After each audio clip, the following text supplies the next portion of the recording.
옛날 강원도 산골 깊은 곳. 겨울이면 눈이 허리춤까지 쌓이는 첩첩산중 마을에 덕칠이라는 나무꾼이 살고 있었습니다. 덕칠은 덩치가 산만하고 힘은 황소도 때려잡을 만큼 장사였으나 셈이 느리고 남을 의심할 줄 몰라 마을 사람들에게는 그저 순박한 바보로 통하는 사내였습니다. 나이가 40이 넘도록 장가는커녕 여인의 옷자락 한 번 스쳐보지 못한 노총각이었지만 그의 심성은 때 묻지 않은 흰 눈처럼 고왔습니다. 그해 겨울은 유난히도 매서웠습니다. 살을 애는 듯한 칼바람이 문풍지를 찢을 듯 울어대던 어느 날, 덕칠은 늙으신 노모의 약값을 마련하기 위해 지게를 지고 산으로 향했습니다. 사람들은 얼어 죽는다며 말렸지만 덕칠에게는 추위보다 어머니의 기침 소리가 더 무서웠기 때문입니다. 아이고, 춥다 추워. 코가 툭 떨어져 나갈 것만 같구먼. 그래도 오늘 나무를 한 짐 가득 해가야 약계상 영감한테 약을 받아낼 텐디. 덕칠은 꽁꽁 언 손에 입김을 호호 불어가며 묵묵히 도끼질을 했습니다.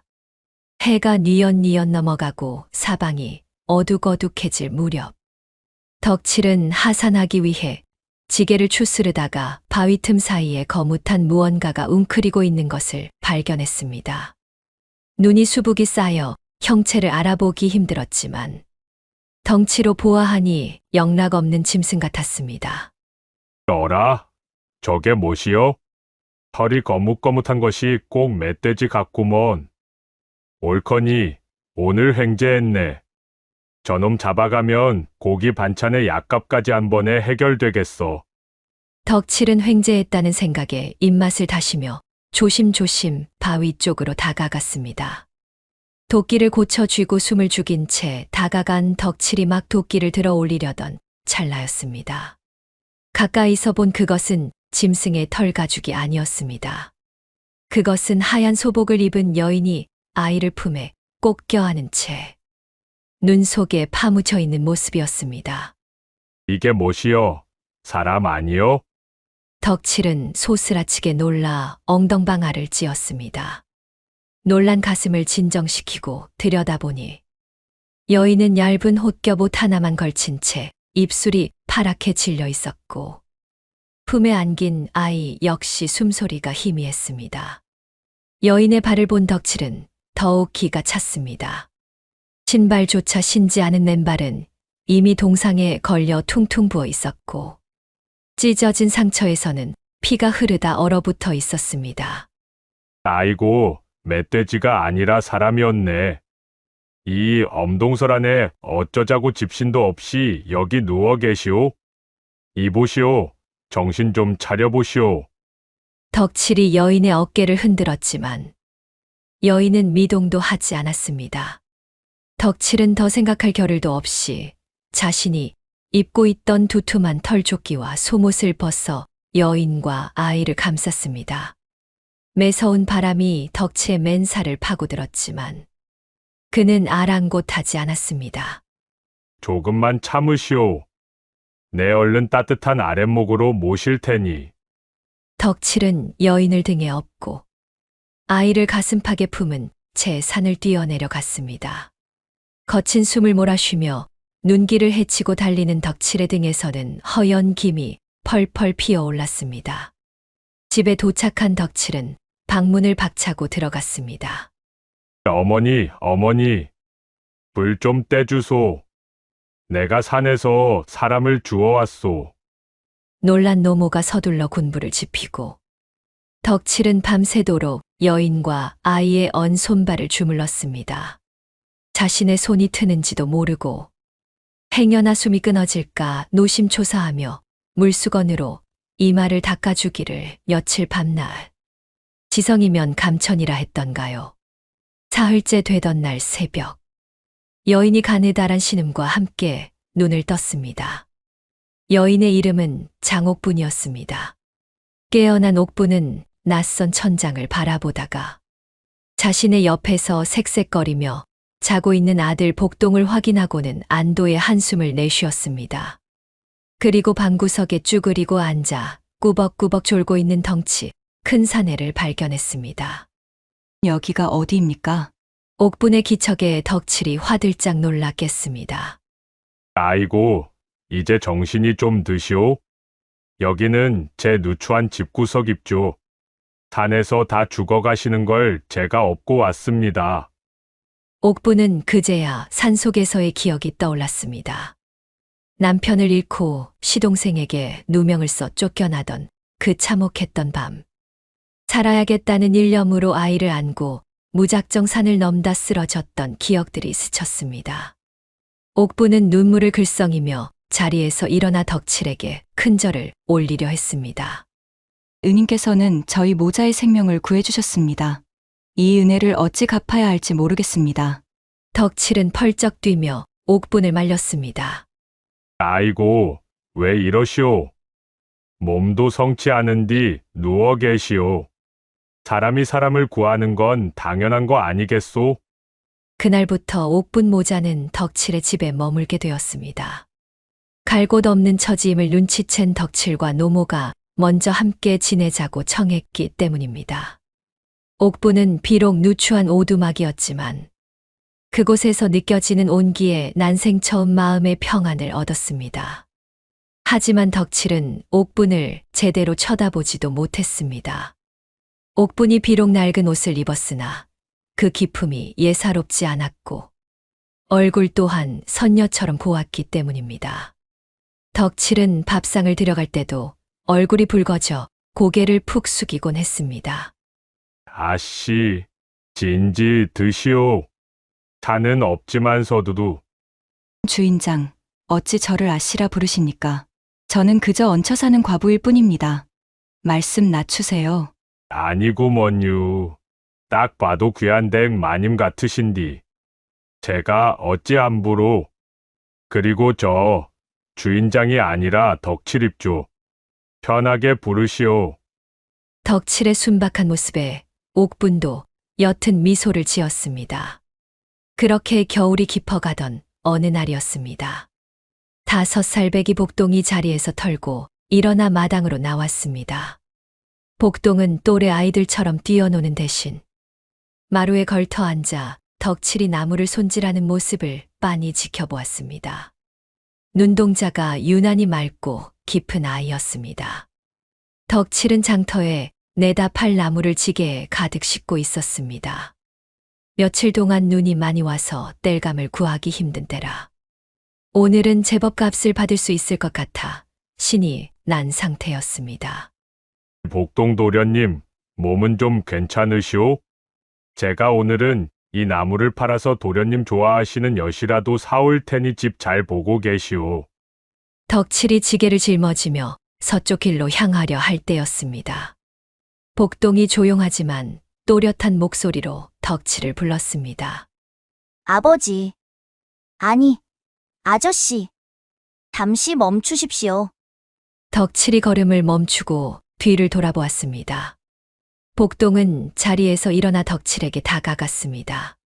오늘은 서쪽 시장으로 가시면 안 됩니다. 동쪽 나루터로 가셔야 합니다. 응? 동쪽? 거기는 사람도 별로 없고 배 타는 사람들만 있는 곳인디. 서쪽 시장으로 가야 사람도 많고 비싸게 팔지. 덕칠은 아이의 투정이라 생각하고 웃어넘기려 했습니다. 하지만 복동의 표정은 사뭇 진지했습니다. 오늘은 동쪽 나루터로 가셔야 평소보다 3배는 더 받으실 수 있습니다. 제 말을 믿고 가보십시오. 허허, 우리 도련님이 뭘 모르시는구먼. 나루터는 바람이 세서 사람들이 잘 안 모인다오. 아저씨, 지금 불어오는 바람 냄새를 맡아보십시오. 평소와 달리 비릿한 짠내와 함께 젖은 나무 냄새가 섞여 있습니다. 그리고 아침부터 들려야 할 백고동 소리가 한 번도 들리지 않았습니다. 덕칠은 킁킁거려 보았지만 그저 찬 바람 냄새뿐이었습니다. 글쎄, 바람 냄새가 다 똑같지 뭐. 짠내와 젖은 나무 냄새는 강 상류에서 뗏목이나 배가 파손되어 떠내려오고 있다는 증거입니다. 백고동 소리가 없는 것은 나루터의 배들이 운행을 멈췄다는 뜻이지요. 즉, 지금 나루터에는 배가 고장나서 오도 가도 못하는 상단이 발이 묶여 있을 것입니다. 그들은 추위에 떨고 있을 테니 땔감이 금보다 귀할 것입니다. 덕칠은 입을 딱 벌렸습니다. 5살 아이의 입에서 나온 말이라고는 믿기지 않을 만큼 논리정연했기 때문입니다. 덕칠은 반신반의하면서도 왠지 모를 힘에 이끌려 발길을 동쪽으로 돌렸습니다. 거참, 도련님 말이 신통방통하네. 믿져야 본전이니 한번 가보겠소. 덕칠이 땀을 뻘뻘 흘리며 동쪽 나루터에 도착했을 때였습니다. 놀랍게도 나루터에는 거대한 상선 한 척이 닻을 내리고 있었는데 돛대가 부러져 수리하느라 분주한 모습이었습니다. 그리고 비단 옷을 입은 상단의 행수와 일꾼들이 강바람에 오들오들 떨며 발을 동동 구르고 있었습니다. 아이고, 얼어 죽겠구나. 여봐라, 어디 가서 장작 좀 구해오너라. 돈은 얼마든지 줄 테니. 마침 그곳에 도착한 덕칠을 본 상인들은 구세주를 만난 듯 달려들었습니다. 이보시오. 그 나무 우리에게 파시오. 내 후하게 쳐드리리다. 덕칠은 복동의 말이 토씨 하나 틀리지 않았다는 사실에 소름이 돋았습니다. 상단의 주인인 중년의 사내가 덕칠에게 다가왔습니다. 그는 날카로운 눈매에 위엄이 서려 있는 인물이었으나 주위 앞에서는 그도 어쩔 수 없었는지 덕칠의 나무를 보며 반가워했습니다. 고맙소, 나무꾼 양반. 덕분에 우리 상단 식구들이 얼어 죽는 것은 면했구려. 헌데 이 외진 나루터까지 어찌 알고 나무를 팔러 왔소? 보통은 서쪽 시장으로 가지 않소? 덕칠은 머리를 긁적이며 솔직하게 대답했습니다. 제가 뭘 알겠습니까? 집에 있는 어린 도련님이 바람 냄새를 맡더니 배가 고장 나발이 묶인 사람들이 있을 거라고 그리로 가라 해서 왔습죠. 상단 주인의 눈이 번쩍 뜨였습니다. 바람 냄새를 맡고 배가 고장난 것을 알았다. 그 아이 나이가 몇이오? 이제갓 5살쯤 되었습니다. 5살. 거참 기이한 아이로고. 그 아이의 통찰력이 예사롭지 않구려. 상단 주인은 나무 값으로 엽전 꾸러미를 덕칠의 손에 쥐어 주었습니다. 평소라면 상상도 못할 큰 돈이었습니다. 이것은 나무 값이고 이것은 그 총명한 아이에게 전해주는 내 선물이오. 나중에 인연이 닿으면 그 아이를 한번 보고 싶구려. 덕칠은 넙죽절을 하고 싱글벙글 웃으며 집으로 돌아왔습니다. 그날 저녁, 덕칠네 오두막에는 웃음꽃이 피었습니다. 덕칠이 사온 쌀밥에 고깃국을 먹으며 옥분과 복동의 얼굴에도 화색이 돌았습니다. 덕칠은 복동을 보며 연신 감탄했습니다. 아이고, 우리 복동 도련님은 천재요, 천재. 도련님 덕분에 오늘 횡재했소. 복동은 수저를 내려놓으며 담담하게 말했습니다.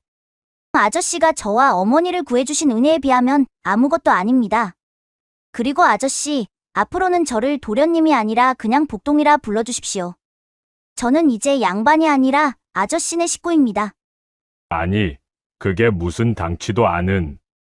그때 옥분이 조용히 미소 지으며 거들었습니다. 복동이 말이 맞습니다. 주인장. 저희는 이미 죽은 목숨을 주인장이 살려주셨으니 이제 주인장이 저희의 가장이십니다. 그러니 편하게 대해주셔요. 덕칠의 가슴이 쿵쾅거렸습니다. 가장이라니. 평생 혼자 외롭게 살아온 덕칠에게 그 말은 그 어떤 말보다 따뜻하고 벅찬 울림이었습니다. 덕칠은 눈시울이 뜨거워져 고개를 숙이고 국밥만 퍼먹었습니다. 그럽시다. 그럼 내 앞으로 잘 보살필 테니 우리 오순도순 잘 살아봅시다. 오두막의 밤은 깊어갔고 세 사람의 그림자는 촛불 아래 하나로 어우러졌습니다. 하지만 이 평화가 폭풍전야의 고요함이라는 것을 그들은 아직 알지 못했습니다. 탐욕스러운 그림자가 서서히 그들의 오두막을 향해 다가오고 있었기 때문입니다. 계절은 어느덧 겨울의 끝자락을 향해 가고 있었으나 산골의 추위는 여전히 매서웠습니다. 하지만 덕칠네 오두막만큼은 봄날처럼 따스했습니다. 덕칠은 장터에서 사온 집신을 옥분의 발 크기에 맞춰 손질하고 있었고, 옥분은 낡은 옷을 기워 덕칠의 조끼를 만들고 있었습니다. 복동은 그 곁에서 수치로 바닥에 글씨를 쓰며 천자문을 익히고 있었습니다. 복동아, 그 까만 것이 글자요? 나는 봐도 당최 지렁이가 기어가는 것 같아서 모르겠구먼. 아버지, 이것은 효자입니다. 부모님을 공경한다는 뜻이지요. 허허, 우리 복동이는 마음 쓰는 것도 기특하네. 나는 그런 거 몰라도 우리 식구 배 안 골리는 게 효도라고 생각하네. 세 사람의 웃음소리가 담장을 넘어갈 무렵, 고을 관아의 안채에서는 음습한 기운이 감돌고 있었습니다. 이 고을의 현감, 최가는 촛불 아래서 장부 하나를 넘기며 미간을 찌푸리고 있었습니다. 그는 옥분의 시동생이자 형의 재산을 가로채고 형수를 내쫓은 패륜하였습니다. 그의 방 한 구석에는 관아 창고에 있어야 할 금괴 몇 덩이가 비단 보자기에 쌓여 은밀하게 숨겨져 있었습니다. 이방, 요즘 금광에서 올라오는 수량이 예전만 못하다. 인부들이 빼돌리는 것이 아니냐? 아이고, 당치도 않으십니다. 나리께서 워낙 철저하게 감시하시는데 쥐새끼 한 마리 얼씬하겠습니까? 다만 이방이 주위를 살피더니 목소리를 낮췄습니다. 장터에 묘한 소문이 돌고 있사옵니다. 저기 산 밑 오두막에 사는 나무꾼 놈이 웬 과부와 어린아이를 주워다 사는데 그 과부의 생김새가 나리께서 찾으시던 형수님과 흡사하다 하옵니다. 최현감의 손이 멈칫했습니다. 그의 눈동자가 불안하게 흔들렸습니다. 형수와 조카가 살아있다면 자신이 가로챈 재산과 관직의 정당성이 흔들릴 수 있었습니다. 더욱이 그들이 자신의 패륜을 관찰사에게 고변이라도 한다면 모든 것이 끝장이었습니다. 살아. 있었단 말이냐? 그 추운 겨울 산속에서 최현감은 입술을 깨물었습니다. 불안은 곧 살기로 바뀌었습니다. 그는 자신의 안위를 위해서라면 혈육 따위는 안중에도 없는 위인이었습니다. 부하는 뿌리째 뽑아야 하는 법. 당장 군졸들을 풀어 그들을 잡아들이거라. 하오나 나리, 죄목이 있어야 잡아들일 명분이 서지 않겠습니까? 그냥 잡아들였다가는 민심이 동요할 것입니다. 최현감은 음흉한 미소를 지으며 방구석에 숨겨둔 금괴 하나를 집어들었습니다. 황금빛이 그의 탐욕스러운 눈동자에 비쳤습니다. 죄목이라. 만들면 그만이지. 이 금괴를 그 나무꾼 놈의 지게 속에 몰래 넣어두거라. 관아의 물건을 훔친 대역 죄인으로 다스리면 감히 누구도 입을 번긋하지 못할 것이다. 이방은 현감의 뜻을 알아차리고 비열하게 웃으며 고개를 조아렸습니다.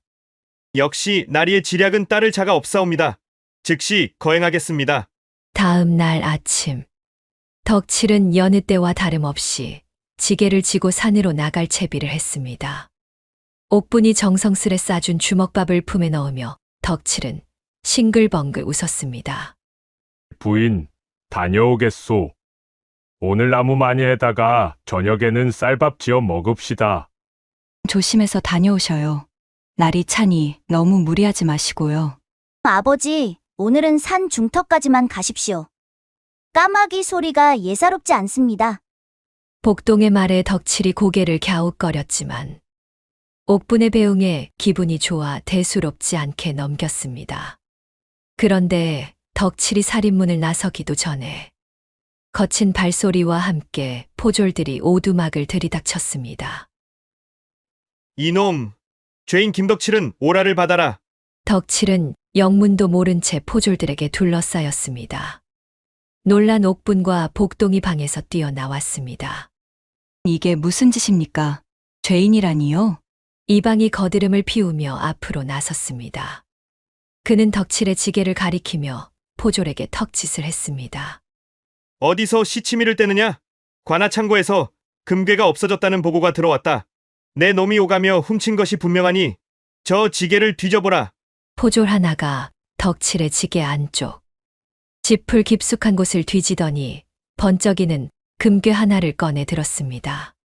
물론 새벽에 이방의 사주를 받은 첩자가 몰래 넣어둔 것이었습니다.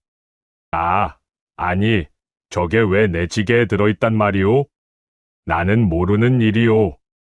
억울하오. 증거가 이렇게 명백한데 억울하다니. 이놈은 관아의 물건을 훔친 도적놈이다. 게다가 족보도 없는 놈이 양반가에서 도망친 노비를 숨겨주었으니 도망 노비 앤닉죄까지 추가될 것이다. 당장 저놈들을 묶어서 관아로 압송하라. 포졸들이 덕칠에게 달려들었습니다. 하지만 덕칠은 순순히 잡히지 않았습니다.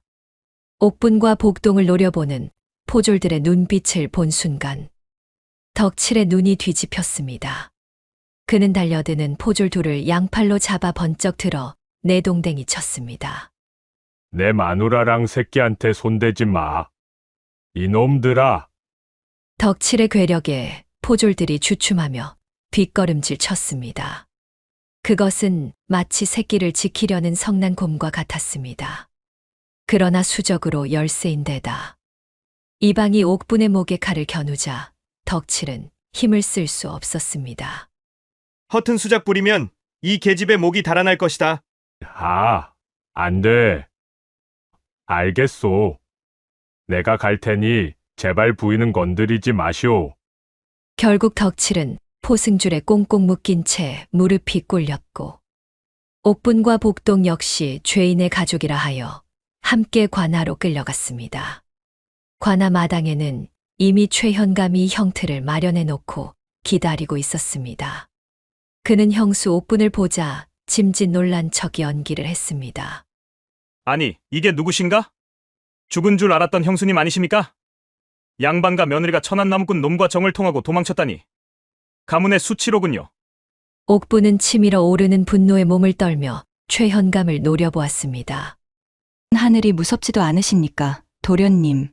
누구 때문에 제가 일이 되었는데 이제는 죄 없는 사람까지 모함하여 죽이려 하십니까? 내 죄는 내가 천천히 물을 것이다. 우선 저 도둑놈부터 처리하겠다. 최현감은 형방에게 눈짓을 했습니다. 형방이 곤장을 들고 덕치의 뒤에 섰습니다. 저놈이 금을 훔쳤다고 자복할 때까지 매우 쳐라. 만약 자복하지 않으면 뼈가 부러져 죽을 때까지 쳐도 좋다. 곤장이 허공을 가르고 덕칠의 등짝에 내리꽂혔습니다. 퍽 하는 둔탁한 소리가 마당에 울려 퍼졌습니다. 덕칠은 이를 악물고 비명을 참았습니다. 자신이 소리를 지르면 옥분과 복동이 더 무서워할까봐 입술이 터지도록 참아내고 있었습니다. 나는 안 훔쳤소. 저 금괴는 본 적도 없소. 한 대, 두 대. 곤장이 거듭될수록 덕칠의 등은 피투성이가 되어갔습니다. 옥분은 바닥에 엎드려 오열했습니다. 제발 그만하십시오. 차라리 저를 죽이십시오. 남편은 아무 잘못이 없습니다. 최현감은 그 모습을 즐기듯 바라보았습니다. 자신의 비밀을 아는 형수를 제거하고 죄 없는 나무꾼에게 죄를 뒤집어 씌워 금괴 횡령 사건까지 덮을 수 있으니 일거양득이라 생각했습니다. 그때였습니다. 포승줄에 묶여있던 복동이 고개를 들고 최현감을 똑바로 쳐다보았습니다. 6살 아이의 눈빛이라고는 믿기지 않을 만큼 서늘하고 침착한 눈빛이었습니다. 복동은 현감의 탁자 위에 놓인 찻잔이 미세하게 떨리고 있는 것을 보았습니다. 그리고 현감이 자꾸만 관아 대문 쪽을 힐끔거리며 초조해하는 기색을 관찰했습니다. 현감은 지금 몹시 초조하다. 누군가를 기다리고 있어. 아침에 들어오던 상단의 행렬. 그래, 매물이다. 한양에서 내려오는 뒷돈을 기다리고 있는 거야. 복동은 머릿속으로 빠르게 계산을 마쳤습니다. 지금 당장 덕치를 구할 수 있는 방법은 무력이 아니라 현감의 가장 큰 약점인 탐욕과 불안을 건드리는 것뿐이었습니다. 현감 나리. 매질 소리가 난무하는 가운데 아이의 맑은 목소리가 관아 마당을 갈랐습니다. 최현감은 귀찮다는 듯 인상을 찌푸렸습니다. 무슨 헛소리를 하려고 입을 였냐? 내 놈도 저 나무꾼 놈과 한패냐? 나리께서는 지금 재판이 중요한 게 아니지 않습니까? 마음은 이미 저 대문 밖 한양에서 오고 있는 귀한 손님에게 가 계시는군요. 최현감의 눈썹이 꿈틀했습니다. 자신이 뇌물을 기다리고 있다는 사실을 어린아이가 알 리가 없다고 생각하면서도 전곡을 찔린 기분이었습니다. 그게 무슨 소리냐? 나리께 한 가지 예언을 드리겠습니다. 저 아버지를 살려주신다면 오늘 나리께서 큰 돈을 벌 수 있는 비책을 알려드리지요. 하, 이 놈이 아주 발악을 하는구나. 내 놈의 목숨이 경각에 달렸는데 돈 타령이라니. 제 목숨을 걸고 말씀드리는 것입니다. 나리께서는 지금 큰 재물이 들어오기를 기다리고 계시지만 그 재물이 무사히 들어올지는 미지수입니다. 오시가 되면 알게 되실 겁니다. 최현감은 흥미가 동했습니다. 그는 원래 의심이 많고 미신을 맹신하는 자였습니다. 게다가 한양에서 오기로 한 상단이 늦어지고 있어 속이 타던 참이었습니다. 호, 그래? 어디 한번 짓거려 보아라. 복동은 잠시 눈을 감고 하늘의 기운을 읽는 척 연기를 했습니다. 사실은 아까 끌려오면서 보았던 마차 바퀴의 자국, 그리고 짐꾼들의 옷차림에서 힌트를 얻은 추리였습니다. 오늘 오시 정각에 관아 대문으로 하얀 눈과 비단구렁이가 들어올 것입니다. 그 두 가지를 무사히 받으신다면 나리께서는 큰 부를 얻으실 것이나 만약 그것을 알아보지 못하고 내치신다면 재물은 연기처럼 사라질 것입니다. 하얀 눈과 비단구렁이? 지금 같은 대낮에 눈이 내릴 리 없고 겨울에 뱀이 나올 리 만무하지 않느냐? 나를 능멸하려는 것이냐? 두고 보시면 알 것입니다. 만약 제 말이 틀리다면 그때 저와 아버지를 죽이셔도 늦지 않을 것입니다. 그러니 매질을 멈추고 잠시만 기다려 주십시오. 최현감은 고민에 빠졌습니다. 지금 덕치를 죽이는 것은 언제든 할 수 있는 일이었지만 만약 아이의 말대로 큰 재물을 놓친다면 뼈 아플 것 같았습니다. 그의 탐욕이 이성을 마비시키기 시작했습니다. 50까지는 얼마 남지 않았으니 기다려주마. 허나 내 말이 거짓이라면 내 놈의 혁터 뽑을 것이다. 최현감은 곤장을 멈추게 하고 덕칠과 옥분, 복동을 마당 한 구석에 무릎 꿇려 놓았습니다. 덕칠은 피투성이가 된 채 거친 숨을 몰아쉬며 복동을 바라보았습니다. 일보, 복동아. 괜찮은겨?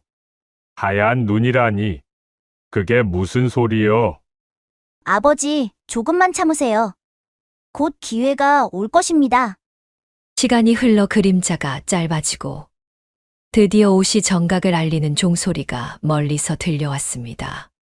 최현감은 팔짱을 끼고 대문을 노려보았습니다. 자, 5시가 되었다. 눈은커녕 해만 쨍쨍하구나. 여봐라, 저 놈들을 다시 형틀에매. 현감의 호령이 떨어지려던 찰나였습니다. 관아 대문 밖에서 왁자지껄한 소리와 함께 커다란 마차 한 대가 들이닥쳤습니다. 한양에서 최현감에게 뇌물을 바치러 온 상단의 마차였습니다. 그런데 마부가 급하게 마차를 몰다 그만 관아 문턱에 바퀴가 걸리고 말았습니다. 우당탕. 요란한 소리와 함께 마차 위에 쌓여있던 가마니들이 마당으로 쏟아졌습니다. 가마니가 터지면서 그 안에 들어있던 하얀 가루가 사방으로 흩날렸습니다. 그것은 귀하디 귀한 소금이었습니다. 하얀 소금 가루가 바람을 타고 흩날리자 마치 관아 마당에 한방눈이 내리는 것 같은 장관이 연출되었습니다. 나리, 저것 좀 보십시오. 눈입니다. 하얀 눈이 내립니다. 최현감은 벌어진 입을 다물지 못했습니다. 복동의 말대로 하얀 눈인 소금이 쏟아져 들어온 것입니다. 그런데 놀라움은 거기서 끝이 아니었습니다. 터진 소금 가마니 사이로 소금 속에 숨겨져 있던 무언가가 스르르 미끄러져 나왔습니다. 그것은 뇌물로 보내온 최고급 비단 필류글이었습니다. 길게 풀려 나온 알록달록한 비단들이 마치 살아있는 뱀처럼 꿈틀거리며 바닥을 기어갔습니다. 비단구렁이다. 아니, 비단이구먼. 최현감은 전율했습니다. 복동의 예언 하얀 눈과 비단구렁이가 정확하게 들어맞은 것입니다. 소금과 비단은 당시 화폐보다 더 귀한 재물이었습니다. 만약 마차가 들어오지 못하게 막았거나 확인하지 않았다면 이 귀한 뇌물을 받지 못할 뻔했습니다. 최현감은 떨리는 눈으로 복동을 바라보았습니다. 더 이상 복동은 죄인의 자식이 아니었습니다.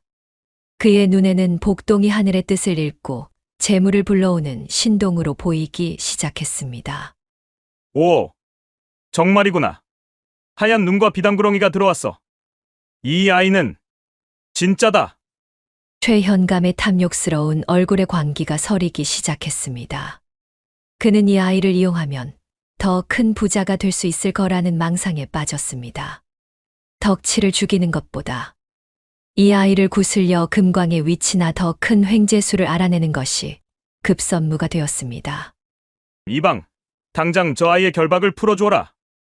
그리고 나무꾼 놈과 계집은 일단 하옥시켜라. 내 저 신동과 나눌 이야기가 있다.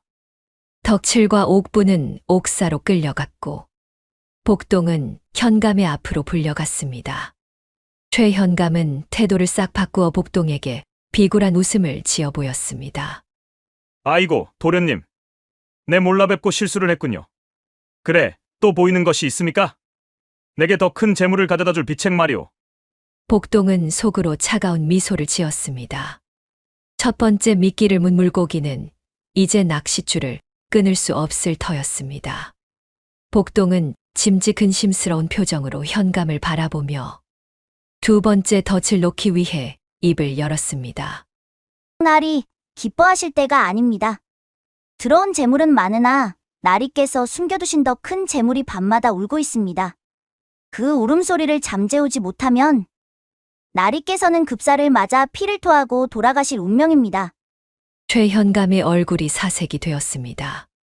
자신이 몰래 숨겨둔 금괴, 뒷산 폐광에 묻어둔 그 엄청난 비밀을 이 아이가 알고 있다는 듯한 말투였기 때문입니다. 공포와 탐욕이 뒤섞인 현감의 눈동자가 흔들렸습니다. 복동의 설계대로 판은 점점 커지고 있었습니다. 이튿날 아침, 관아의 마당 위로 붉은 해가 솟아올랐습니다. 간밤에 비밀스러운 작업을 마치고 금괴를 모두 관아 창고로 옮긴 최현감은 뜬 눈으로 밤을 지새웠음에도 피곤한 기색이 없었습니다. 오히려 그의 눈은 탐욕과 안도감으로 번들거렸습니다.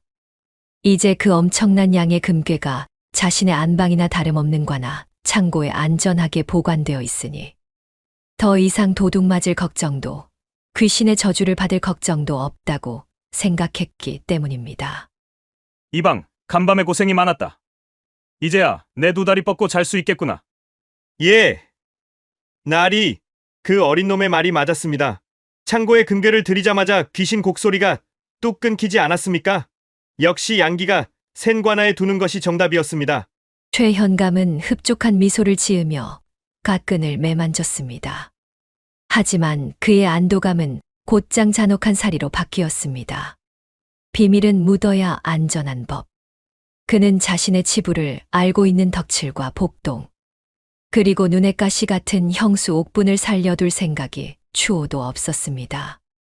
이제 남은 것은 뒤처리뿐이다.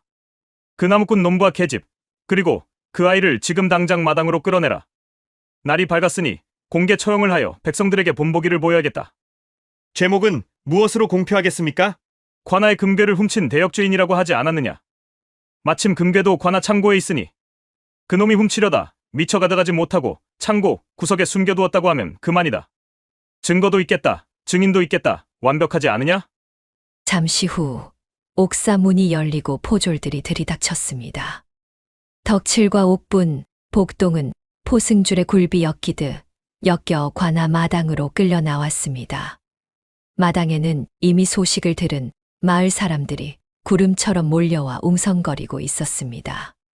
사람들은 평소 법 없이도 살던 덕칠이 대역죄인으로 끌려 나왔다는 사실을 믿을 수 없다는 표정이었습니다. 아니, 저 덕칠이가 금을 훔쳤다고? 말도 안 되는 소리여.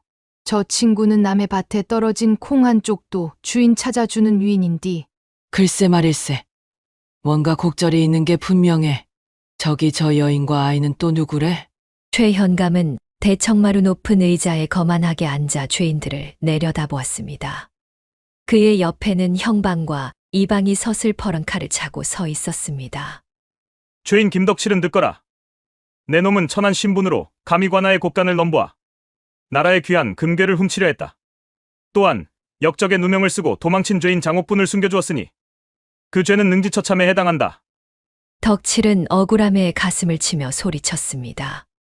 나리, 소인은 억울합니다. 금괴라니요. 저는 금괴가 무엇인지도 모르는 무지렁이입니다.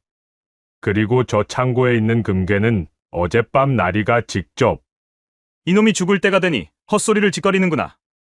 여봐라, 저놈의 주둥이를 매우 쳐라. 형방이 곤장을 들어 올리자 옥분이 앞으로 기어나와 이마를 찌으며 읍소했습니다. 현감 나리, 아니 도련님, 제발 멈추십시오. 모든 것은 저 때문에 벌어진 일입니다. 저 사람과 아이는 아무 죄가 없습니다. 차라리 저를 죽이시고 두 사람은 보내주십시오. 최현감은 차가운 비웃음을 흘렸습니다. 형수님, 아니 죄인 장씨? 아직도 상황 파악이 안 되시는구려. 내게는 형수도 조카도 없다. 오직 나라의 법을 어긴 죄인들만 있을 뿐이다. 저 셋의 목을 당장 베어라. 망나니가 춤을 추며 칼에 물을 뿜었습니다.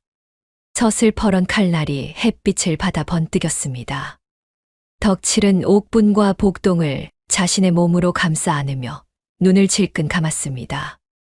마을 사람들도 참아 보지 못하고 고개를 돌리는 절체절명의 순간이었습니다. 멈춰라. 관아 정문 쪽에서 벼락 같은 호통 소리가 들려왔습니다. 모두의 시선이 그곳으로 쏠렸습니다. 그곳에는 가끈히 떨어진 허름한 선비 차림의 사내 하나가 위풍당당하게 서 있었습니다. 그는 바로 일전 나루터에서 덕칠에게 나무를 샀던 상단의 주인이었습니다. 최현감은 눈을 가늘게 뜨고 사내를 노려보았습니다. 내 놈은 뭐냐? 감히 관아의 재판에 끼어들다니. 목숨이 두 개라도 되는 것이냐? 사내는 뚜벅뚜벅 마당 한가운데로 걸어 들어왔습니다. 수십 명의 포졸들이 창을 겨누었지만 그는 눈 하나 깜짝하지 않았습니다. 사내는 덕칠과 복동을 향해 옅은 미소를 한번 지어 보이고는 품 속에서 무언가를 꺼내 높이 치켜들었습니다. 햇빛을 받아 황금빛으로 번쩍이는 그것은 5마리의 말이 새겨진 마패였습니다. 암행어사 출두야. 사내의 우렁찬 외침과 동시에 관아의 담장 너머와 대문 밖에서 함성이 터져 나왔습니다. 암행어사 출두야. 역졸들은 문을 부숴라. 일반 백성으로 위장해 있던 역졸들이 육모방망이를 들고 관아로 쏟아져 들어왔습니다. 순식간에 관아는 아수라장이 되었습니다. 당황한 포졸들이 저항하려 했지만 기세등등한 역졸들을 당해낼 재간이 없었습니다. 최현감은 사색이 되어 의자 뒤로 숨으려다 엉덩방아를 찍고 말았습니다. 아, 암행어사라니. 이게 무슨 날벼락인가? 역졸들이 순식간에 관아를 장악하고 최현감과 이방을 포박하여 마당 한가운데 무릎 꿇렸습니다. 암행어사는 대청마루의 상서 방금 전까지 최현감이 앉아있던 그 자리에 앉아 위엄있게 좌정했습니다. 죄인 최가는 고개를 들라. 최현감은 부들부들 떨며 고개를 들었습니다. 하지만 그는 여전히 살기를 찾으려 머리를 굴리고 있었습니다. 증거는 없다. 금괴는 창고에 있고 훔친 놈은 저 나무꾼이라고 우기면 그만이다. 나는 현감이고 저놈은 천민이 아닌가. 어사 또 나리, 억울하옵니다. 소관은 그저 도적을 잡아 다스리려 했을 뿐이옵니다. 저기 저 나무꾼 놈이 관아의 금괴를 훔친 진범이옵니다. 암행어사의 눈매가 매서워졌습니다. 적반하장이라더니. 내 놈이 불법으로 금광을 채굴하고 백성들을 수탈한 죄를 내 이미 다 알고 왔느니라. 아니옵니다. 그것은 모함이옵니다.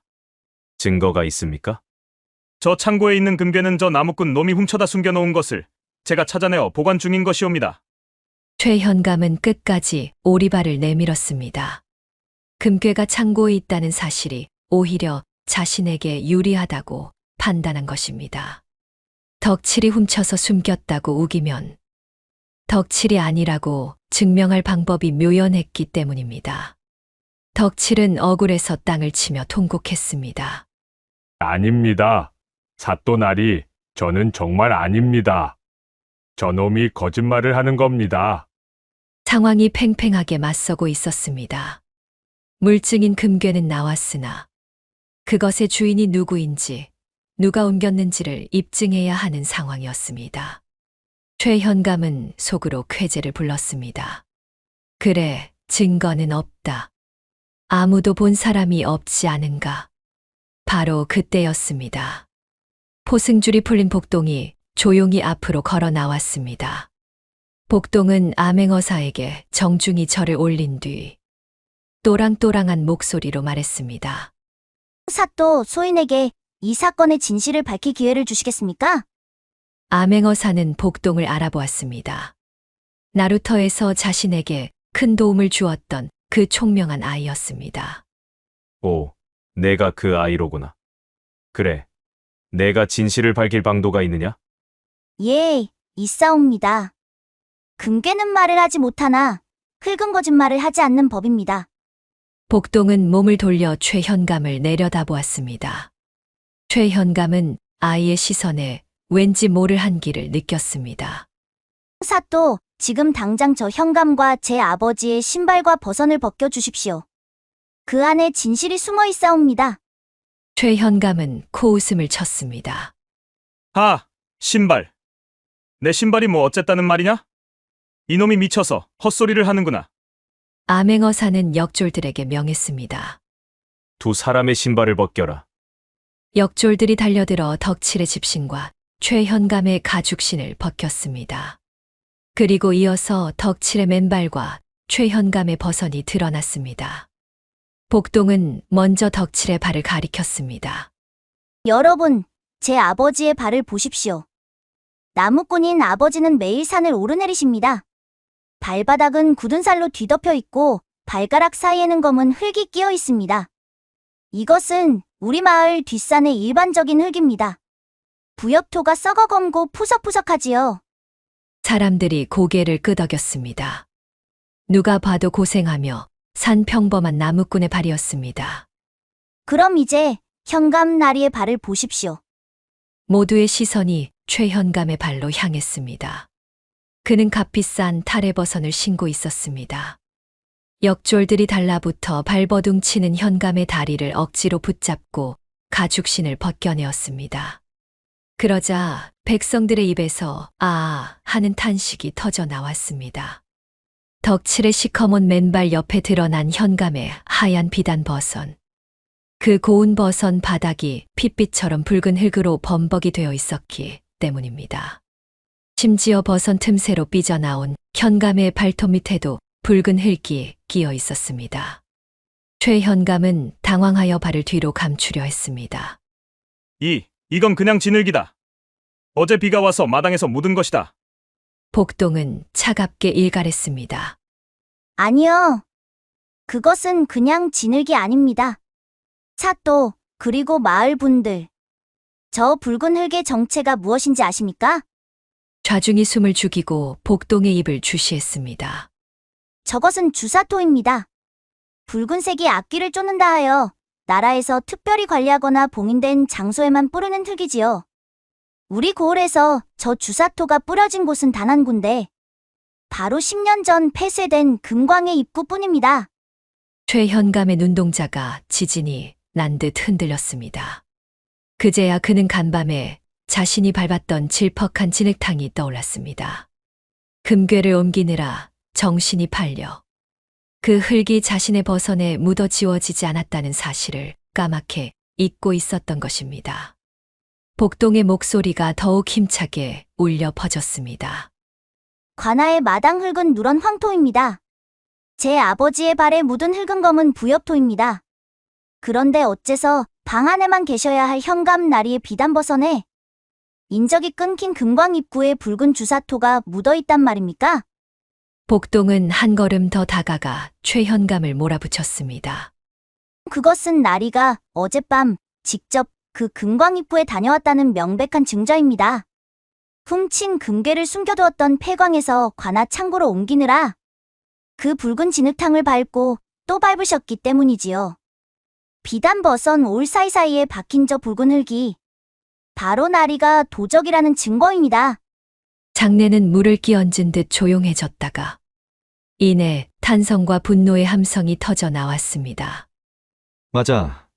저건 주사토야. 금광입구에 가면 저런 흙이 있었어. 현감이 도둑놈이었어. 자기 발로 금을 옮긴 거야.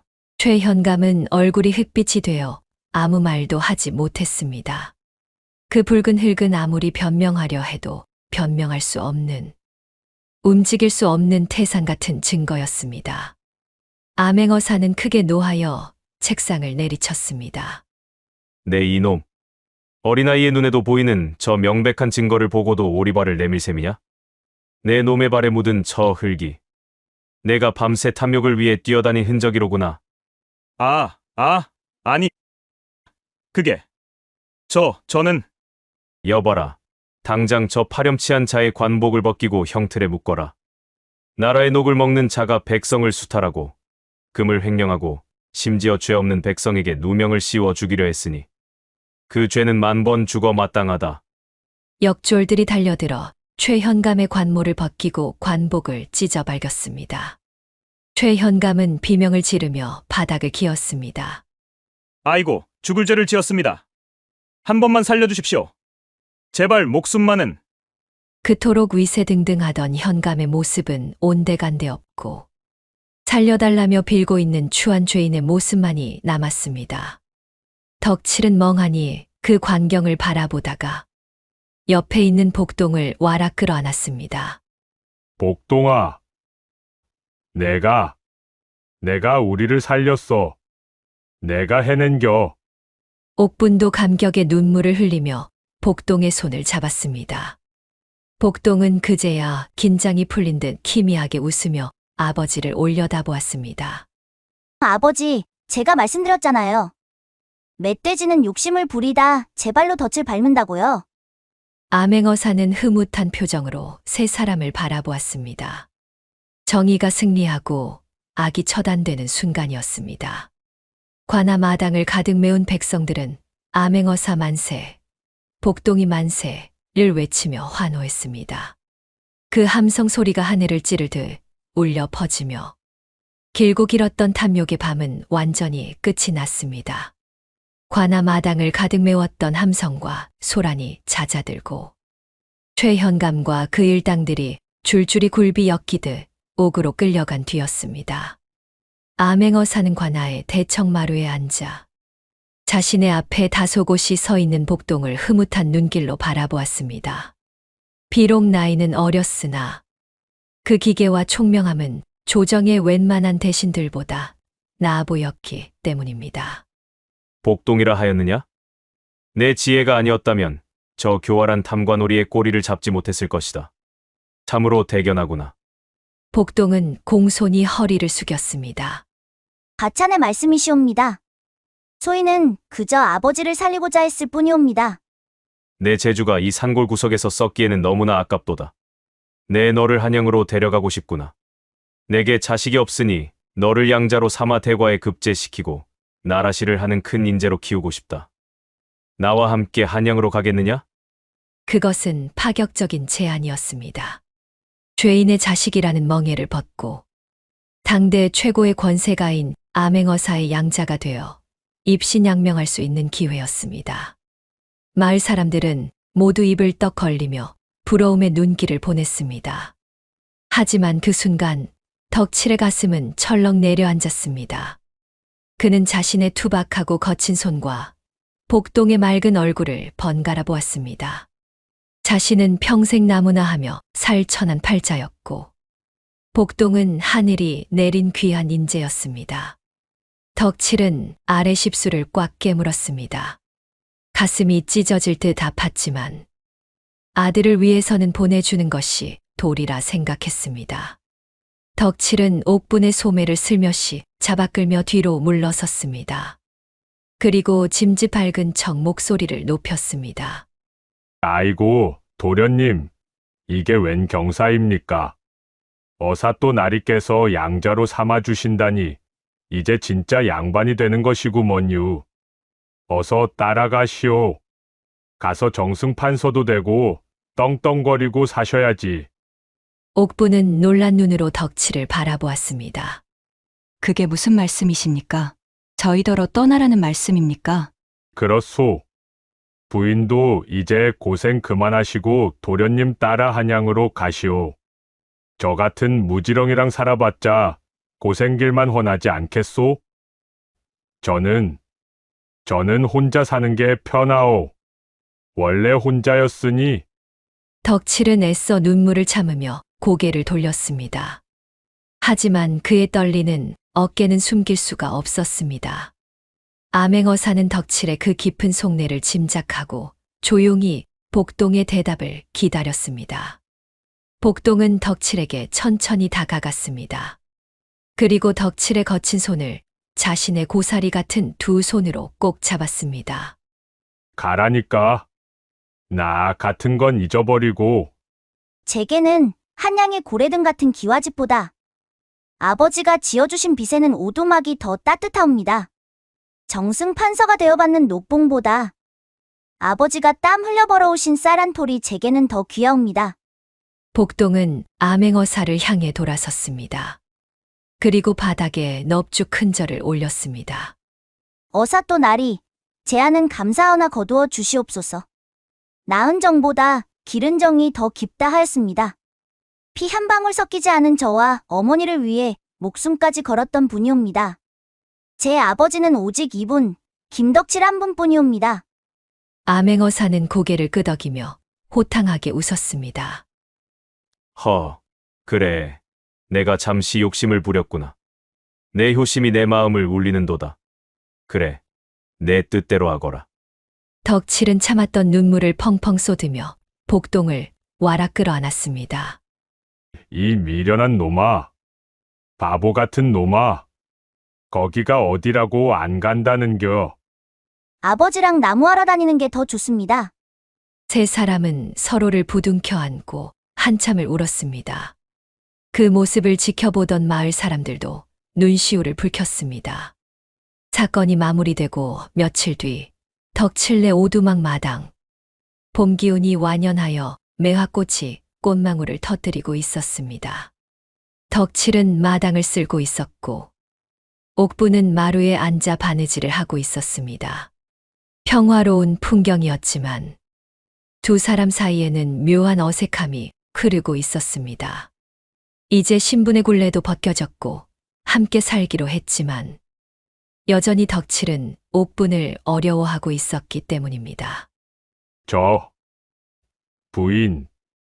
날도 풀렸는데 제가 읍내 나가서 고운 옷감이라도 좀 끊어올까 합쇼. 그 옷은 너무 낡아서. 아닙니다. 저는 이 옷이 편합니다. 옥분의 단답형 대답에 덕칠은 머쓱하여 빗자루질만 계속했습니다.